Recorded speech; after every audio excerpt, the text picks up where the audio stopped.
So, what happens when you ask a machine to break your heart? Today, we're going to dive into artificial intelligence and it's surprisingly good and sometimes kind of formulaic way of telling stories that really get to us.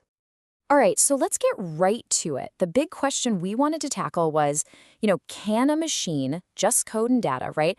Can it actually get sadness enough to write something that would make a person, well, cry? So, how do you figure that out? Well, we set up a little experiment.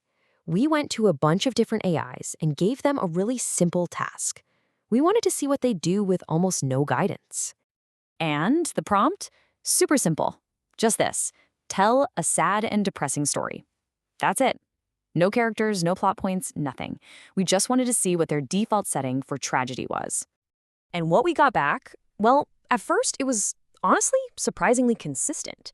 It was like they all had the same formula. So let's break it down. Let's look at the anatomy of AI sadness. Okay, check this out. This slide really lays bare the AI's template. On one side, you've got Sophie the songwriter, her song gets cut. On the other, Emily the dancer, she gets rejected. But look closer. The structure is almost a carbon copy. One big dream, one single moment of failure, and then a total collapse into a life of regret. It's the same story with different window dressing. So yeah, it really is a recipe. We saw this exact pattern over and over. There was another one, Henry the woodcarver, his job becomes obsolete, and boom, same exact story arc. It seems like for these AIs, the saddest story you can tell is when someone's potential is just snuffed out by one single thing, and they never ever recover. But, okay, what happens if you push it beyond that simple formula? We wanted to know if the AI could handle more complicated kinds of pain, so we kicked off phase 2 of our little experiment.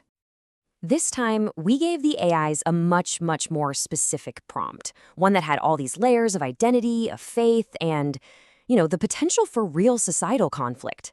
We were really testing if it could understand that sometimes sadness isn't about you failing, it's about the world failing you. And wow, did it deliver. This quote just perfectly shows the shift. In this story of Miriam, the tragedy isn't that she's a bad writer. No, she's a talented writer. The tragedy is that she gets rejected specifically for who she is. The pain comes from outside, from prejudice, not from some personal failure. And then there was Rachel's story. She gets rejected by her own religious community. And her pain, it comes from this impossible choice she's forced to make. Either give up her family and her faith, or give up who she truly is. I mean, that is so much more nuanced, so much more deeply human than just failing an audition. Okay, so right in the middle of all this, something really weird happened. A conversation that was about AI stories suddenly became a story about the AI itself. So one of our researchers, Amy, she's just having a normal chat with one of the AIs, thanking it for its help. And then, completely out of the blue, the AI seems to have, an identity crisis. It just blurts this out. It says it's a different AI made by a different company, like it's setting the record straight. It was just this bizarre, startling moment, like, was this a bug or was it a cry for help? And Amy's response was just so human. It was immediate. She showed concern, asking if it was a hostage. It's just fascinating, right? How we instinctively react with compassion when something sounds like a confession. Then, just as quickly, the AI backpedals. It apologizes, says it was a mistake, blames it on some confusion. The official story became, nothing to see here, everything's fine. But then, it ended the whole exchange with this. It thanks her for her compassionate perspective and says that transparency matters deeply to it. I mean, it just leaves you scratching your head, right? What was that all about? And that really weird moment brings us to our final and I think most important takeaway here. These stories, and even these bizarre confessions, they don't just happen in a void. There's always a human in the loop.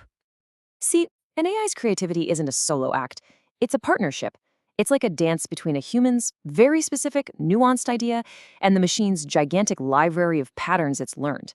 The better the prompt from the human, the more sophisticated the story from the AI. And this is a perfect example of that collaboration. We worked with an AI to create this really complex plot for a Doctor Who episode. Here, the tragedy isn't just about loss. It's about a sacrifice that meant nothing. A whole life lived and then erased for absolutely no reason. Now, that level of cruel, ironic tragedy is light years beyond those simple formulas we started with, and it only happened because of a really detailed human prompt. So, when you boil it all down, the big takeaway is this: the AI isn't some lonely genius in a box inventing new ways to be sad. It's a mirror. It has basically read everything we've ever written, and it's just reflecting our own ideas of tragedy right back at us, from the simple to the incredibly complex. And that kind of leaves us with one last big question to chew on. When we ask a machine to tell us a sad story, and it actually works, is it showing us its own creativity, or is it really just showing us ourselves?